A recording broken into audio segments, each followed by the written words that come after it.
అతి సులభంగా శని భగవానుని ప్రసన్నం చేసుకునే స్తోత్రమిది. దీనిని భక్తితో పఠించిన వారికి ఏల్నాటి శని, అర్ధాష్టమ శని ప్రభావం ఉండదు. శని భగవానుని ప్రసన్నం చేసుకుంటే కష్టాలనేవి దరిచేరవు, అన్నింటా విజయం వరిస్తుంది. భక్తితో శ్రద్ధతో ఈ స్తోత్రాన్ని పఠించండి, శని భగవానుని అనుగ్రహం పొందండి. నమః కృష్ణాయ నీలాయ శిఖిఖండనిభాయ చ, నమో నీలమధుకాయ నీలోత్పలనిభాయ చ, నమో నిర్మాంసదేహాయ దీర్ఘశ్రుతిజటాయ చ, నమో విశాలనేత్రాయ శుష్కోదరభయానక,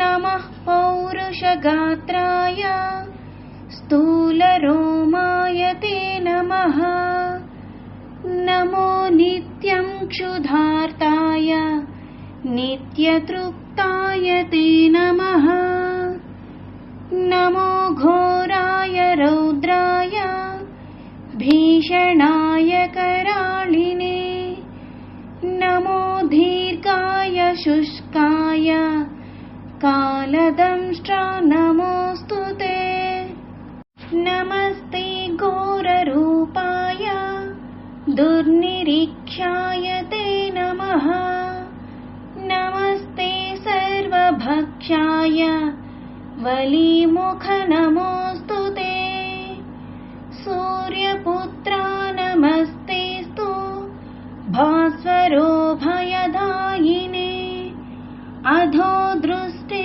నమస్తేస్తు సంవర్తక నమోస్తుతే, నమో మందగతే తుభ్యం నిష్ప్రభాయ నమో నమః, తపసా జ్ఞానదేహాయ నిత్యయోగరతాయ చ, జ్ఞానచక్షుర్నమస్తేస్తు కాశ్యపాత్మజ సూనవే, తుష్టో దదాసి రాజ్యం త్వం క్రుద్ధో హరసి తత్క్షణాత్, దేవాసురమనుష్యాశ్చ సిద్ధవిద్యాధరోరగాః, త్వయావలోకితాः సౌరే దైన్యమాశు వ్రజంతి తే, బ్రహ్మశక్రో యమశ్చైవ మునయః